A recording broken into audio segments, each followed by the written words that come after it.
Hi, I'm Helen Bauer, and this is the Heart of Hospice podcast. The Heart of Hospice podcast is your source for compassionate and informative discussions about hospice and end-of-life care. I'm a certified hospice and palliative care nurse with over 15 years of experience. Whether you're a caregiver, someone with a serious illness, or you simply need to know more about hospice care, this podcast is for you. Join me as we explore all the aspects of hospice, from the details of caregiving to the emotional and spiritual dimensions of end-of-life journeys. For more resources and to connect with me, visit theheartofhospice.com and find us on Facebook, Instagram, and LinkedIn. Keep listening for today's episode.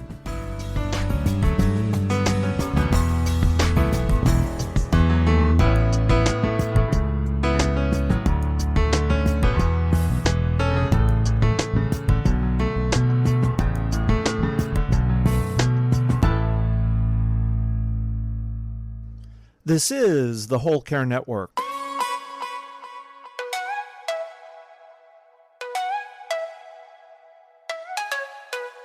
Helping you tell your story one podcast at a time.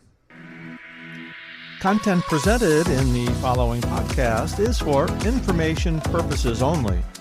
Views and opinions expressed in this podcast are solely those of the host and guest and may not represent the views and opinions of the Whole Care Network. Always consult with your physician for any medical advice, and always consult with your attorney for any legal advice. And thank you for listening to the Whole Care Network.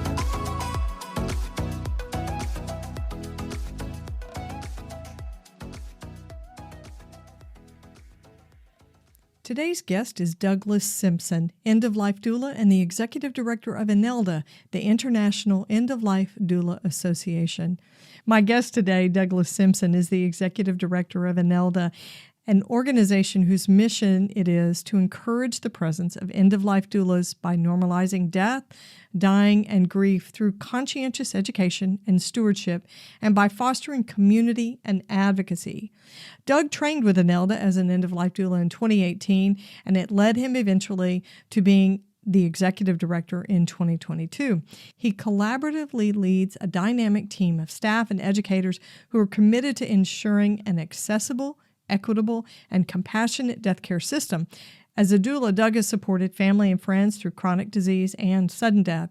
He's got a heart-led approach, which you're going to hear in his stories that he tells, and it's rooted in listening and respecting the autonomy of everyone he supports. He believes in the value of doulas to provide equitable death care, and he's an advocate for doulas as an essential part of the continuum of end-of-life care. Like so many of us end-of-life workers, Doug had a personal experience that led him to become a doula.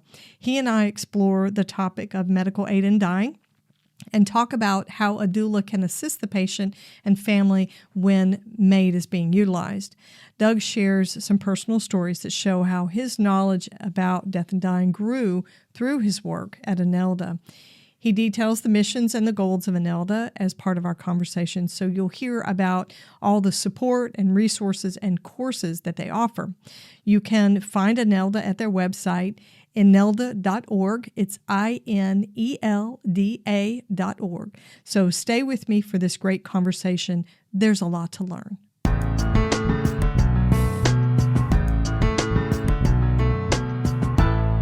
Doug, it's so great to have you on the show. Welcome to the Heart of Hospice podcast. Wonderful. Thank you. Thank you for having me, Helen. I'm so excited to talk to you. We talk about doulas and we talk to doulas all the time, but we've never had anybody from INELDA. So I'm glad to have you on the show and to talk everything about end-of-life doulas. We're going to get started with an icebreaker question. I warned you there might be one that I would throw in. So just to get to know you a little bit, Right. Because of your work and my work, your icebreaker question is, will you share one of your end-of-life wishes with me and my listeners? Oh, absolutely. I've got two that came to mind immediately. I am convinced now that I want to be composted. Like when I die, I don't want any chemicals in my body, and I want to be composted. And then whatever is left of me, a nice wheelbarrow of, my being, is then gifted to my family and friends, so then they can certainly plant. My other wish, it's kind of two. I feel like I've already been thinking about my like end of life. Um, I'd love to die where I grew up, which was on a lake. I'd love to be outside as much as I can at that time. And I'd love to have my kids and husband. I don't want to be in the bed with me, like being accompanying me, being with me. But if I could just see the lake as my last breath and feel my family, that would be a dream. Oh, that's beautiful. That's beautiful. I'd want to do the same. I got acquainted with Katrina Spade at Recompose several years ago. Yeah, she was on the show, and I became fascinated with the human composting. And because I live in Texas, you know, the laws are a little slower to change here. So that's not something you can do all over the place. But yeah, I've been really interested in that. I love the idea of just the natural burial, no chemicals, no process involved in changing my body. You know, just absolutely. And feels like yeah. the continuation of my being in life, right? Because if I can be soil and then something else can grow, it just feels like it's a continuation. Exactly. Exactly. I love that. And then they can take the soil, if that's what you call it, you know, I don't know, because I'm it's not mixed. sure, right? Yeah, it's mixed with other organic matter. Yeah. So it is soil eventually. And then it gets scattered. I know they use it in some places to reforest areas, or it can be used if your family wants to take it and put it in a garden, things like that. I think that's so cool. It's very personal. Very personal. Yeah, we did our cat's ashes. It's ashes, it's different, but we put it in our garden, right? 'Cause I felt like being in the garden with all that would be a Right. continuation as well. But I'm really Yeah. into the recompost, I human like that compost. idea. Very Yeah, cool. that was easy. Yeah, that wasn't too hard, was it? All right, so we're going to jump into your interview with the questions that I sent you, Okay. because the work that you do is very interesting. And end of life doulas, I think as a movement, or as a, let's face it, a workforce for those who are seriously ill and dying, it's really grown. And there's a lot of conversation around doulas and their place at the bedside. So what inspired you to work in end-of-life care as a doula? I have to tell you, I don't know a whole lot of male doulas. So I find you to be a little bit of a unicorn. Yeah, it's unusual. So Thank how you. did you get into this work? You know, it goes back to my father's death, and his death anniversary was just April 17th, so 9 years. So I'm still reflecting on him recently. I mean, every year some more reflection, but it was really his dying process, and Dr. Anthony Wilson, who was this palliative care doctor, who walked in the room and handed me a card that said palliative care in 2016, and I didn't know what it meant. Yeah. My mom was there. I did the Google. I'm like, okay, I think I know what's going on here. And he spoke to my dad, and he couldn't have been more gracious through the process. He just could not. And I think of his honesty when I remember as my dad, you know, he was diagnosed in February and died in April. It was quick, but he had been in pain for years and we just didn't know. But I remember going to him, it was days before my dad died, and I said, what's happening here? And he said to me, open question back, what do you think's happening to your father? Why do you think your dad lost 28 pounds in the last week? And I'm like, the cancer's eating him. He's like, this is not acknowledgement. I said, okay, we can call the ambulance. I'm bringing him home. And I brought him home, and then I did this care, right? I went into the more of the caregiver, like I give him his meds and do this and this. He went in hospice. So that happened in 16. And when we took my dad out of the house after he had died, there was this quietness. And the only thing I can ever describe it to is how right before it snows, you can hear the quietness of it before a snowstorm. And so I remember sitting in there after I sat in the chair after his next to his hospital bed, and I felt it. Fast forward to 17, we're having our son, and we're doing a home birth. And through the midwifery process, one of the midwives, it was the day we heard our son's heartbeat. When I'm done being with bringing life into this world, I will sit as people exit. And I remember the exact day of my son's heartbeat. My son is born 12:32 on a Saturday. I look out the window and life is going, right? Life is going, but I felt this quietness again. And and I did a lot of, reflecting at that time of the feeling and the noise I felt in my dad's death and my son's birth, and this transitions. I know a lot of people talk about this, but I actually felt it. I actually felt this. And then it wasn't until April of 18, I read a New York Times article about this gentleman that planned his own funeral. It was 2:30 in the morning, couldn't sleep, and read it. And then I started reaching back to the midwives, asking, where did you go for end of life training? And our birth doula, I had no idea, was also a death doula. I had no idea that Jess had done both, and Jess said I went to INELDA. And I took INELDA's training in June of 18. And that started me on this, like a lot of people, feels like a place for me. This feels like a place for me. I reached out to the organization and said, what can I do? I've been in retail my whole life. I've been doing this, I've been doing that, but what can I do? And like, okay, Doug, we'll reach back to you at the end of the year. And I was like, okay. And then I moved on. They reached out in December and said, we've never had a volunteer, but we'll take you in and you can go to work at one of the founders' house. And that's what I did. And it set me on this journey. It set me on this journey. And there's so much that happens afterwards, but that's how I look at my dad's death. I look at some of the things I instinctually did. Being a doula, people have been sitting with people as long as people have been dying, but I played my dad's favorite country music, and just put the pictures of all his kids. And I did some of those things that, we intentionally educate on now that, yeah, we didn't necessarily know from a colleague to do that back then. But it was instinctive for you. I mean, that's the kind of enriched experience that a doula can help a family create when someone's dying. I love the idea that your midwife was doing the beginnings and the endings. I don't know a whole lot of doulas. Maybe that's fairly commonplace, but I don't know a whole lot of death doulas that are also birth doulas. It's becoming more common. It's becoming more common. Even one of our educators started in birth and has moved to death. And then we have another one that started in birth. Yeah, I have two educators in the team that are both experiencing ending. I mean, there's also at times death and birth. Yes. And so having that component, and then more of a full spectrum, beginning of life, end of life. Yeah. Unfortunately, where you're supporting a birth, there is also grief support if there's a death. Yeah. I hadn't thought about that.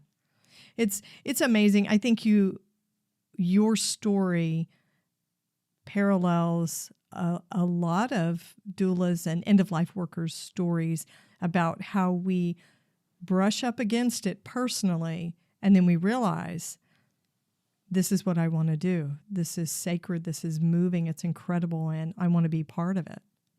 I love it that you started out as a volunteer. That's awesome. Okay, so you're also doing some bigger work nationally. You serve on the board of the American Academy of Medical Aid and Dying, ACAMAID, as they call it. So let's talk about that a little bit. Here on the podcast, we take the stance that we don't endorse medical aid and dying one way or the other. We just want people to be educated, whether you're supporting someone who is terminally ill, or you are someone with a serious illness, or you're a family member. And we know that everybody on the team can take part and support somebody who utilizes MAID. We feel it's really important for people to feel educated and informed about what their options might be, regardless of where they live. I live in Texas. We don't have a medical aid and dying law, a death with dignity law on the books. But as a doula, have you actually companioned someone who utilized medical aid and dying? I have not personally.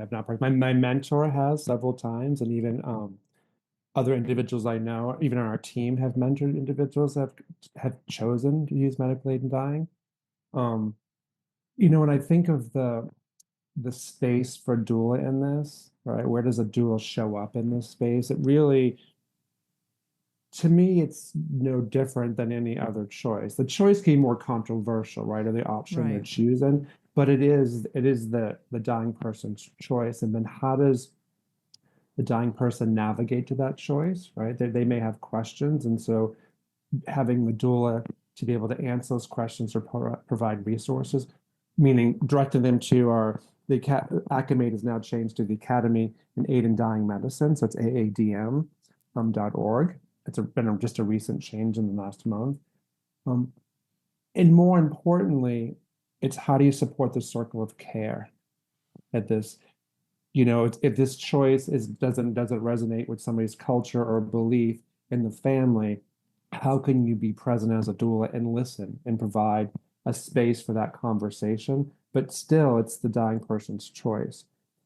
When I think of the other support doulas can do, it's the end of day, the day they've chosen. How can we create a ritual around this or a practice around this? And just as if somebody was dying with a disease and you're creating your dying plan, what you'd wish, you're going to be alive when this plan is going until you take the medicine, right? And so who do you want there, right? What time of day, the mood, anything they want to create. I think the doula can be there in a very supportive role.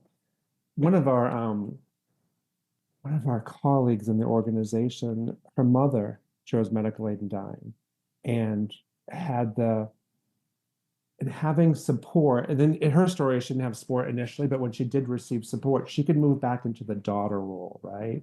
She could move into being with her mother at this time. You could be moving into that versus having to be so orchestrating the actual process, right? And so it does, having a doula in there, I think, is a reminder that this is your loved one circle of care that's chosen this, and how can you have a place in this, and how can the doula support that? I think that's really important because, and even reflecting back on my story with my dad, I became the caregiver versus the son, Right.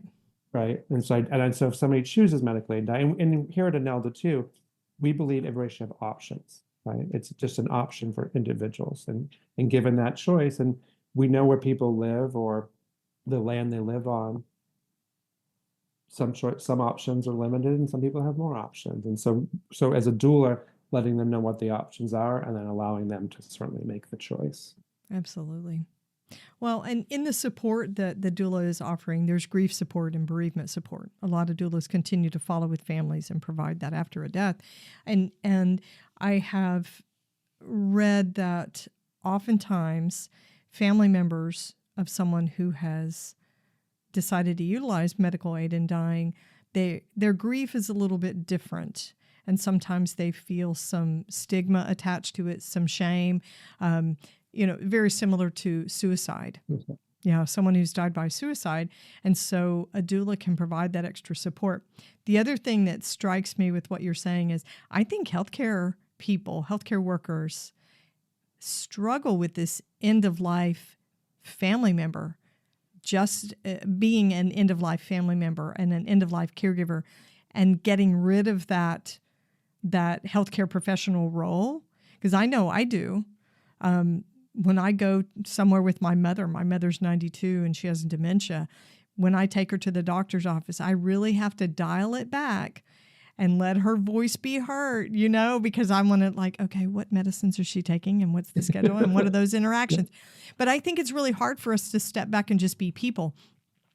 When I've been at the bedside with someone whose family member was a physician or a nurse practitioner, I've had to remind them, this isn't your job now.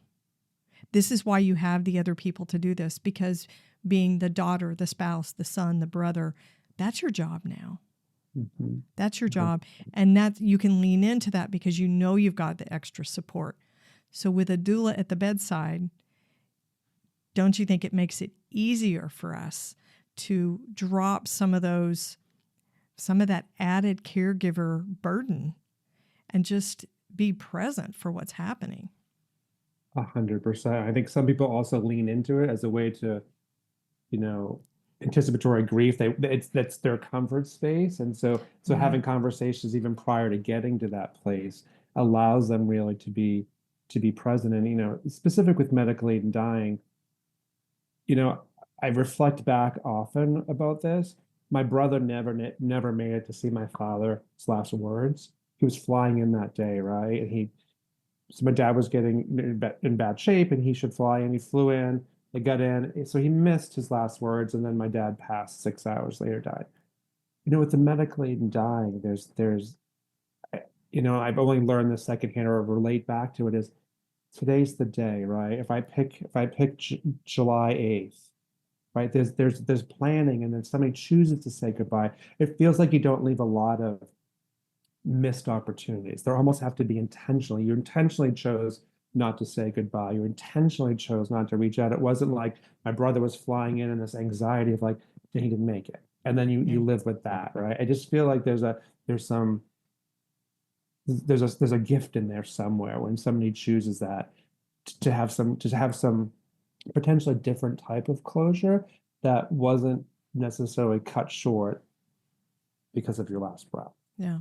And I think as a doula, you've probably gotten that question, should I call the family now? Should I call my kids? Should I call his kids? I know as a hospice nurse, I've had that question. And my answer is always yes. I would agree. Yeah, because you can't really be sure of the timing of things. When someone is dying or beginning to show signs of actively dying. And what I always said was, if I'm wrong, you've got extra time. Agreed. And if I'm right, then you get to sleep at the end of the day knowing that you connected the family with him before he died. Agreed. We get that question a lot in our training. Like, Really? it's just I mean, you're only going to die once, right? So if you do, our intention is good, right? Based on what we're seeing the change. And so it's worth the outreach to the circle of care individuals that wanted to be there in the family. And you're 100% agree. And if it wasn't that hour and it was 8 hours later, then they had extra time. But if it wasn't, they had the ability to be there. Yeah, and people rally. They call it the golden glow. My dad, ice cream cake 2 days before he died for my sister's birthday. Ice cream cake and lobster. And I was back in New Jersey, and Tracy's like, my sister's like, here's dad with ice cream. Like, I'm coming home tomorrow morning, Friday. And then he died Sunday. It was, and I look at back, back then very little information or knowledge, right? How somebody died. I saw my grandmother at the funeral home, not how she died or process. And so I do think he rallied for my sister and had that ice cream cake and had the lobster. God bless him. Yeah. I mean, even with people who are terminally ill, death can be unexpected. Yeah. It's not always predictable. Yep. So as a doula, tell me a time when you were moved or inspired by your work at the bedside. The first thought that came to mind, I had one and then I had two other thoughts, but the first thought is my mother-in-law. It was my mother-in-law who died in 2021. And it was because I'd been with INELDA now. I'd done the training in 2018, been with INELDA all this time. And my mother-in-law's wishes my husband honored and said, she was in surgery. They stopped the surgery and said, we're going to bring her home. So they brought her home on a Sunday. And I had gone over Sunday morning and done what I, knew her hospital bed was going to be here. I was like laying in her other bed, trying to position myself to see what I could do to put she was collected tons of photos and big collages. So I positioned all those. And then she came home and she had a few words. But what I noticed was her change in her breathing, right? The hospice nurse had come and done the evaluation of the intake, and I had noticed what I thought was more of Chain Stokes. I could see her breathing, changing. And I had told my husband, I think she's beginning to go into active dying. And so this timeline could be this.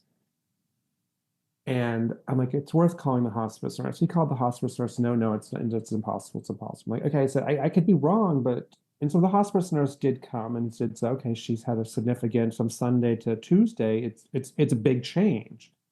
But what it did for me, then I knew I could talk to my husband saying, do you want to spend the night tonight? Do you want to do this? Do you want to do Yeah. that? Right. So then he could make those choices that I feel like I didn't have with my dad just going through. And he opted not to. He did this and this. But most importantly, what it provided was for our son to see his grandmother and to go in there and like wave goodbye to her. Her death rattle, as we know, is rather loud, and but he could wave and say goodnight to her. And this was this intersection of like death and life, our son.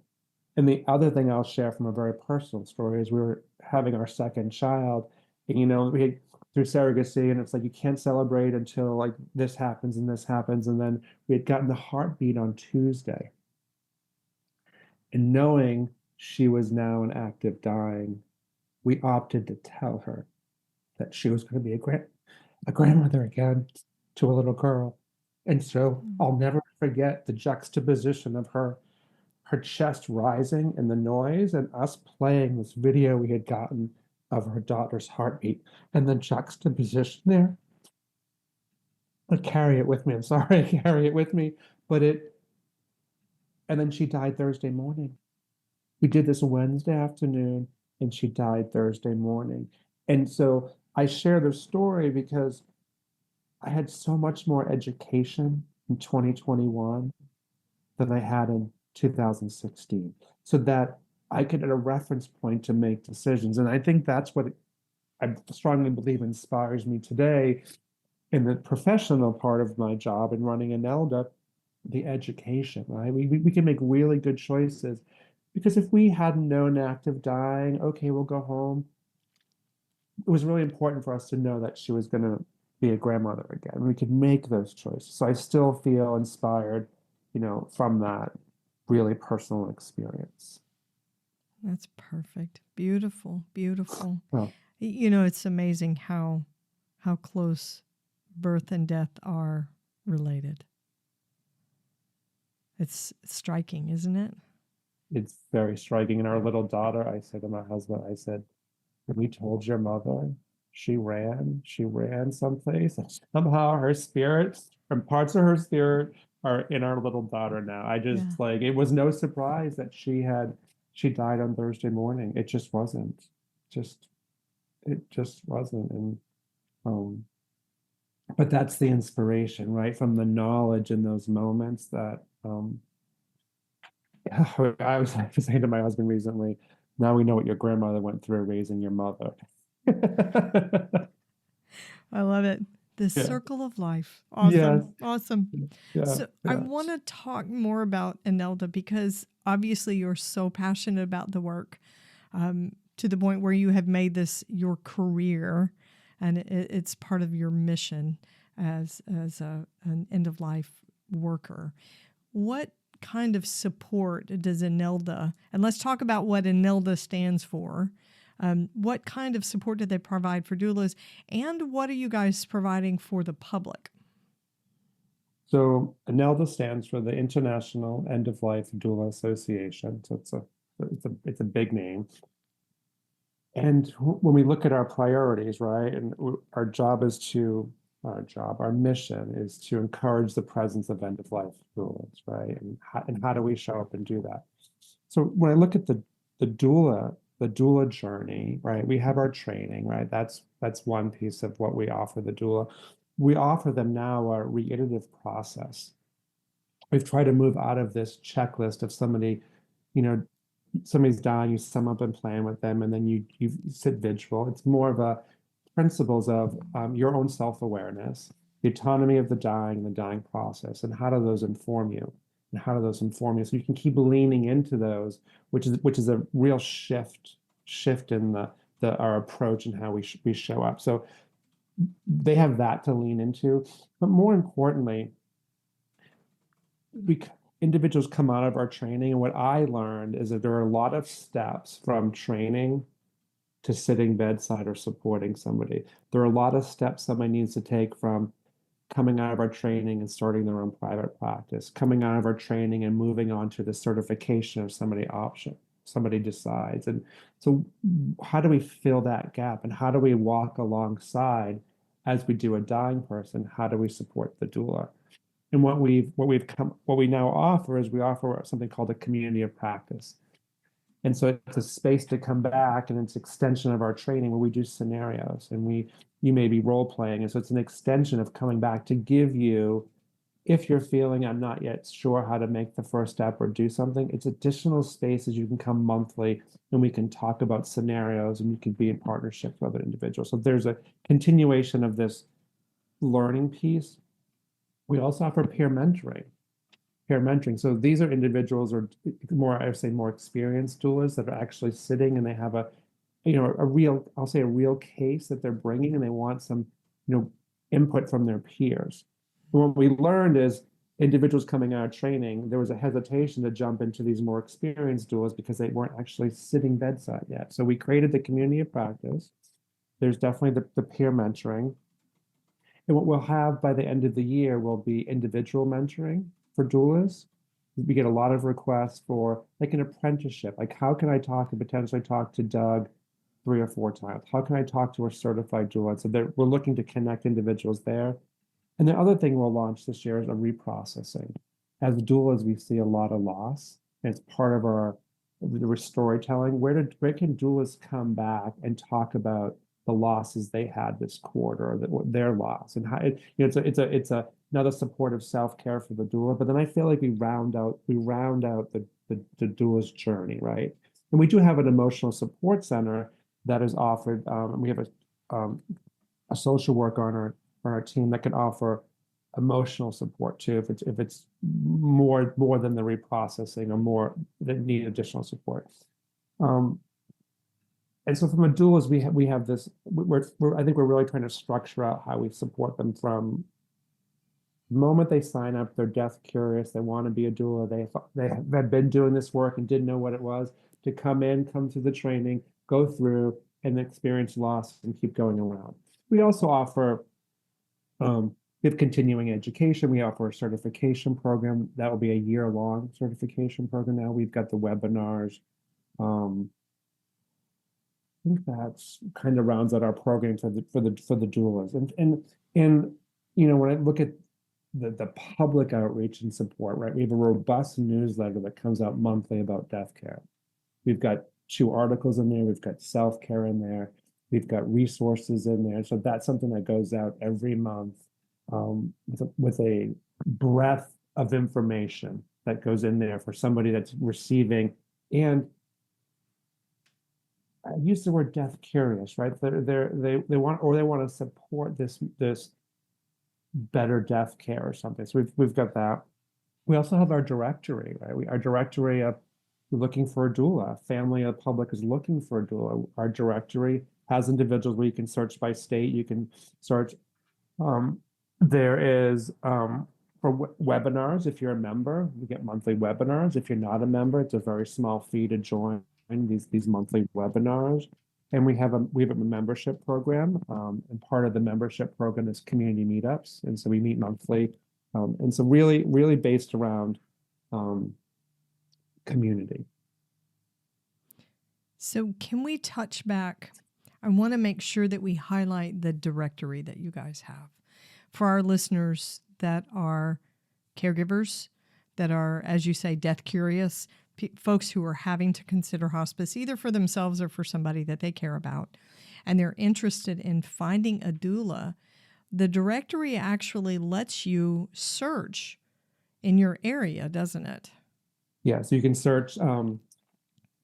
You can do like a radius search. So if you put where you are, it'll give you by radius. You can search by zip code, state, city, and it goes. You can also where our goal is to expand other offerings. People do doulas that do virtual visits, right? You may be interested in a virtual visit versus having somebody come into your space.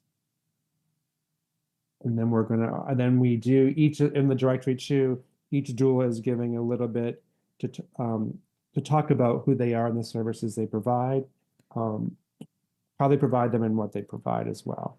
Yeah. And we get a significant amount of, we can look at the websites as analytics, but we get a good amount of individuals coming to that looking. And on our doula directory, it's anybody that's trained with INELDA, so that we know that they've come through our training and they agree to our scope and practice and they understand. So we only have doulas that are trained there. There are other organizations that do any trained doula. So I want to also, because this is a movement, I appreciate our focus on INELDA, but there are other death doula directories that would encompass individuals that trained at several organizations. But our focus here is just INELDA. Right. And so I'm looking at it, and it's really robust because it gives the contact information and website for the doula, but it also talks about any other services. It talks about credentials that they have, because a lot of doulas, a lot of them are massage therapists, or they're also nurses as well.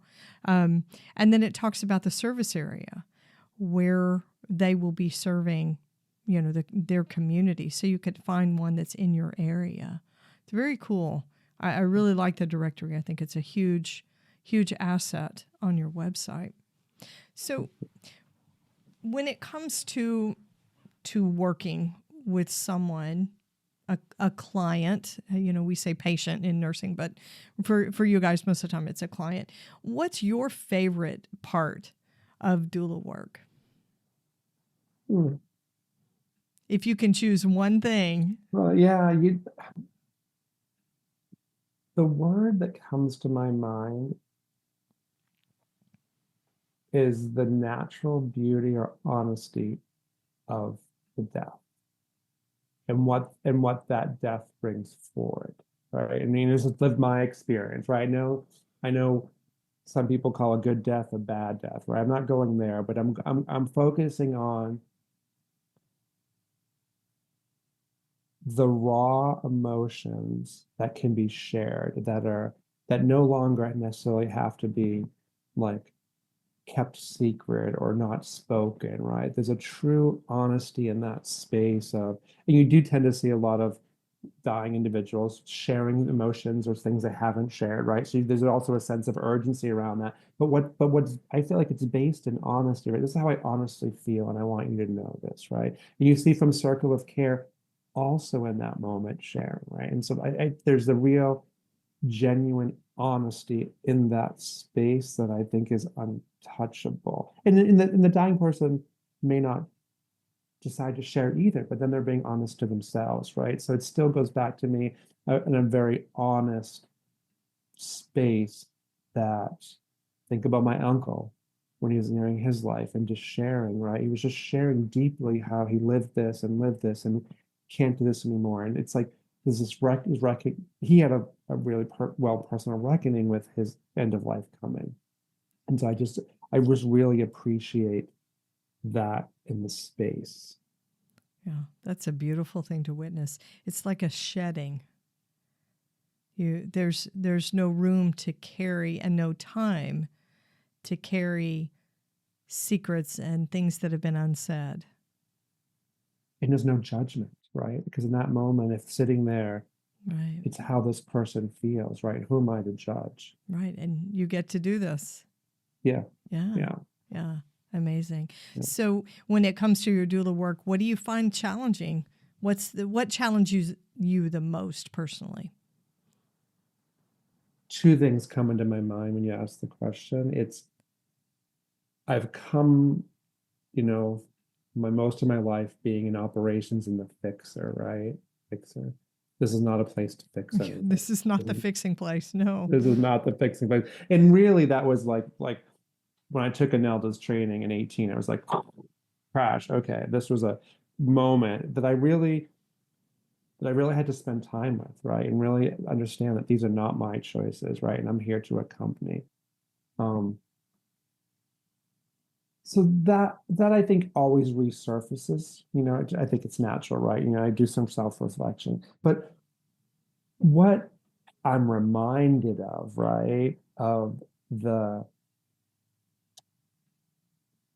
I believe being in this space and seeing individuals die and having conversations around death has made me a better parent or partner or made me want to live differently and travel more, do these things, right? Because as we all know, this is our one time coming through here, potentially, for some of us believe that, right? And like, how do you still in that space. And so I'm always inspired after the death to be like, okay, I've got to book this trip and just do that. I've got to do this, right? But then what happens? The routine kicks back in, and then I'm like, okay, then I'm here, and I can't, right? So I'm still working on that piece, but I'm grateful to be reminded all the time that there is still time for me to do those things. And so when I forget, there's another reminder. Yeah. So that's where I work through. Did you ever have a patient whose choices you did not agree with? And you're in the background going, that's not going to work out the way you think it is.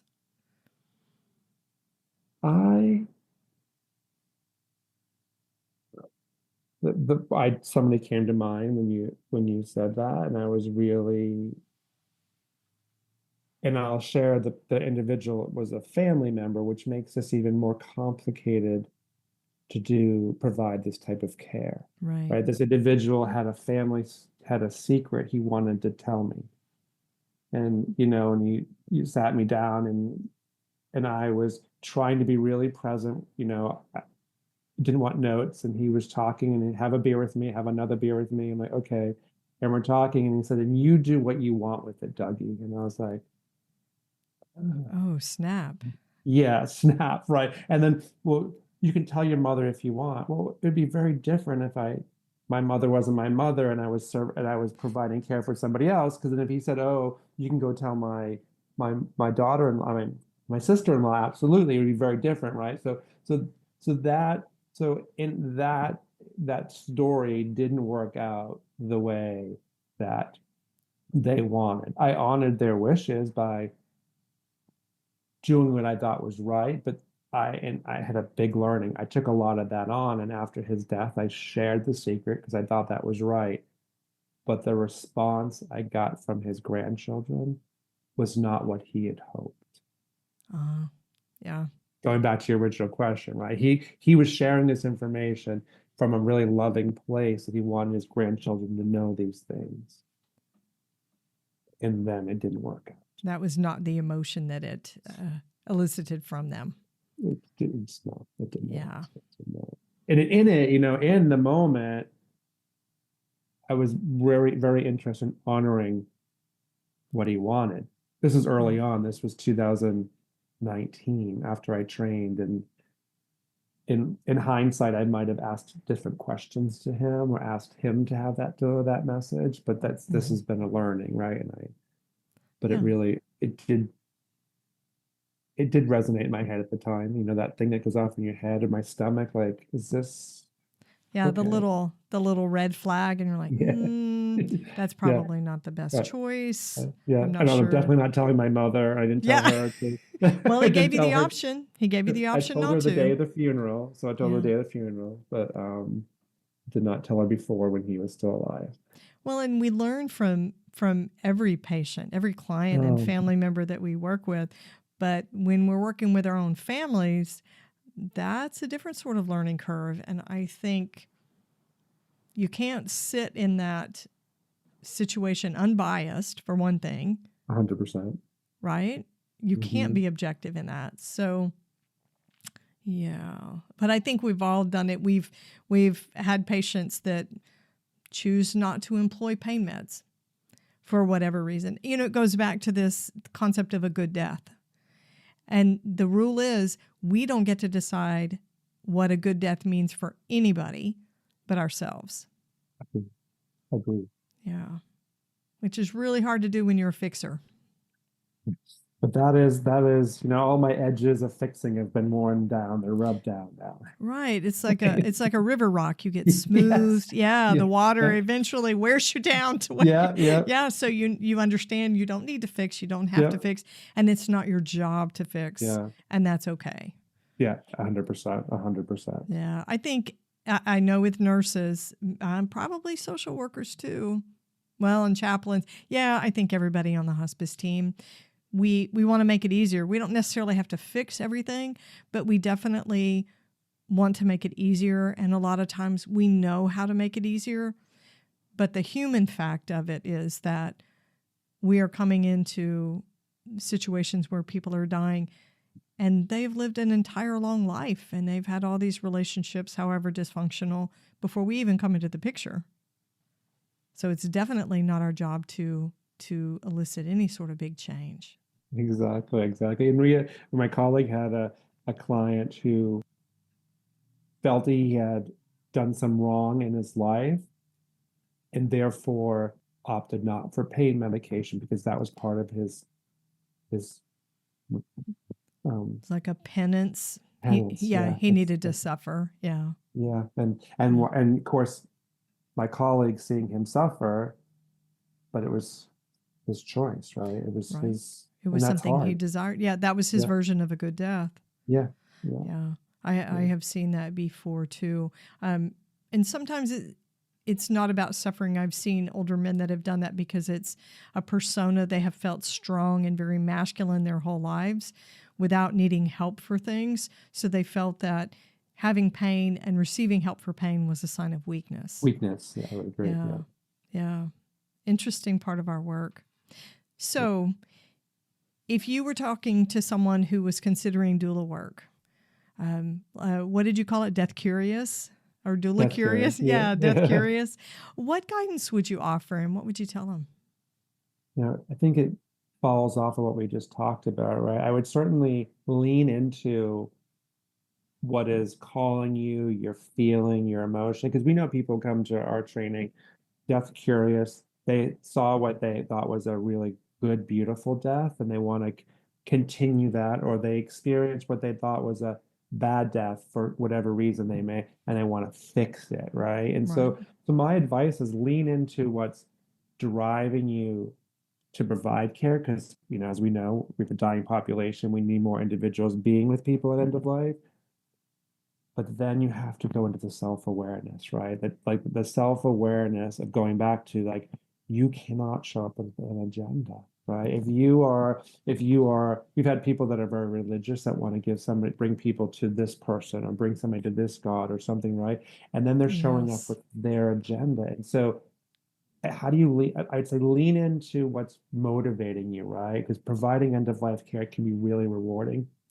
But then on the other side, have your own self-awareness to know that you're accompanying them and it's their choice. And then there might need to be a lot of work. When I did the pre-work for INELDA, they say, oh, it was 8 to 10 hours. I think I was 20 hours into it, journaling about my father and this and that.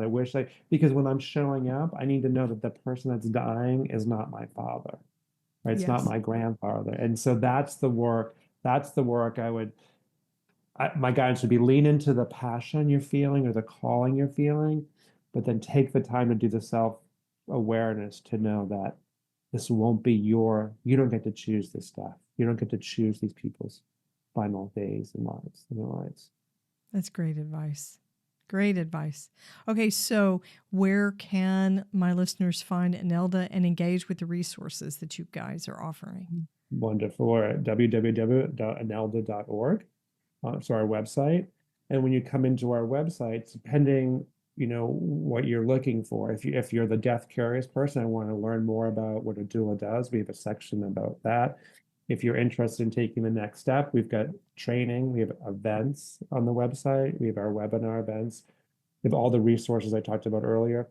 We have additional resources. We have legacy resources. We have end-of-life planning resources. We have end-of-life guides or toolkits. We get a lot of times there are organizations starting out there, like personally they lost someone, didn't know all the things to do, like who do I go and get the death certificate. So we've got a page of resources and they're grouped together. There's resources about books, we've got podcasts in there, and so that would be a place to certainly start. You can follow us on social and on Instagram. We're at INELDA_doulas. And then certainly with any questions, we're at info@inelda.org, and we're here to answer any questions and navigate what this experience could look like, and certainly answer any questions for anybody. Perfect. There's a huge number of resources on your website. It's amazing. You also have a newsletter that they can sign up for. Yes. Great stuff. Doug, thank you so much for being on the show with me. Is there one question I didn't ask you that you would have loved to answer? No, I have no regrets. No, I don't. There isn't one. There isn't one. Oh, that's such a nice compliment to me as the host. That's so great. Thank you Yeah, I so just much. feel like this is a wonderful journey, and thank you for letting me relive these stories and sharing. I appreciate that. My pleasure. Thanks for listening to the Heart of Hospice podcast. Check out our sponsor in the show notes, and please leave a rating and review on Apple Podcasts. We would appreciate it if you would share this episode with your friends and family and anyone who needs to know more about hospice. Connect with us on Facebook, Instagram, and LinkedIn. And remember, no matter who you are or where you are in your hospice journey, you are the heart of hospice.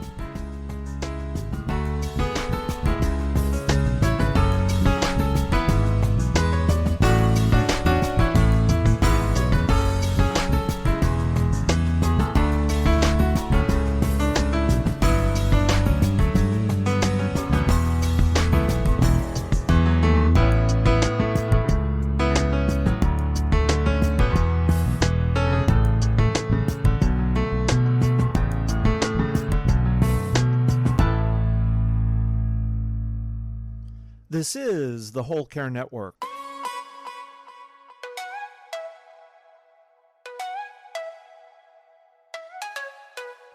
Helping you tell your story one podcast at a time.